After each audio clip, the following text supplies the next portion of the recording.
아니요, 우리 네. 자료에 본 네네. 서면 자료에 예. 최종적으로 이런 얘기가 들어왔어요. 9.19 군사합의는 반드시 파기해야 한다고 생각합니다. 이렇게 돼 있어요. 반드시 파기해야 한다고 생각한다. 이 생각은 개인의 생각이에요? 후보자의 생각이요? 혹 이제 장관이 됐을 때 이 미션을 가지고 밀어붙이겠다. 어떤 의견이에요? 미션이라고 하는 게 어떤 뜻인지 잘 이해가 안 돼요. 그 임명권자의 이제 정책에 대한 합의를 하고 그러잖아. 이런 일들은 꼭 해라. 뭐 이런 약속이나 이런 정책적 합의를 하잖아요. 후보자한테는 그러잖아요. 그런 내용이 들어있는 거예요? 전혀 되어 있지 않고 그런 건 아니죠. 제가 개인적으로 반드시인지 꼭인지 잘 모르겠는데 하여튼 꼭 파기돼야 된다고 부정적인 입장을 도어 스태핑 때 이야기한 겁니다. 그 개인 의견, 그러니까 장관이었을 때의 생각은 아니라는 거죠.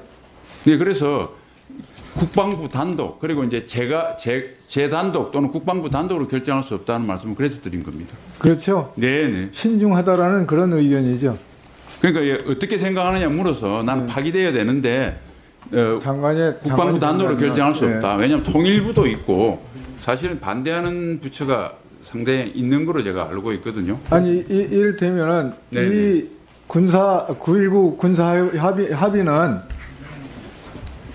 주로 이제 접경 지역에서의 문제를 합의하고 있잖아요. 나는 접경 지역의 파주에 살기 때문에 관심이 많은 거예요. 맞죠? 이거는 접경 지역에서의 우발적인 충돌을 이제 완화시키려는 내용을 많이 가지고 있어요.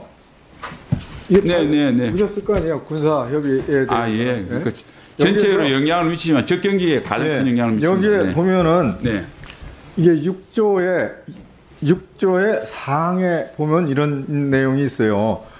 쌍방이 우발적인 무력 충돌 상황이 발생하지 않도록 대책을 만든다 하면서 이렇게 돼 있어요. 지상과 해상에서는 1. 경고방송 2. 2차 경고방송 3. 경고사격 2차 경고사격하고 그리고 마지막에 군사적 조치를 한 5단계로 한다. 이렇게 돼 있어요. 이거는 우발적인 충돌을 어떻게든 억제시키려는 그런 합의를 한 거잖아요. 그렇죠? 네. 이게 우발적인 무력 충돌을 어떻게든 완화하려는 합의를 한 거라고요. 이거를 파기를 하면은 그냥 뜨면은 쏴. 그러면 이제 국지전으로 갈 수가 있잖아요. 그거를 억제해야 되잖아요. 그래서 이 내용은 그대로 존중을 하고 합의가 그대로 유지해 가야 돼요. 그리고 또 2조의 2항에 보면 이런 내용이 있어요. 쌍방은 판문점 공동경비구역을 비무장화하기로 하였다. 이렇게 돼 있어요. 이런 내용들이 들어있는 거예요. 9.19 합의에는. 그러면 JSA죠. 유명한 데지 않습니까? 이거를 다시 무장화시키면은 어떻게 합니까?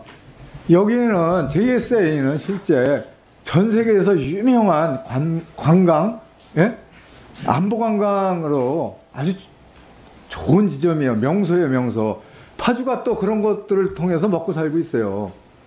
그래서 반드시 9.19 군사 합의는 어떻게든 존속시켜야 하고. 예, 시간 더 드리세요.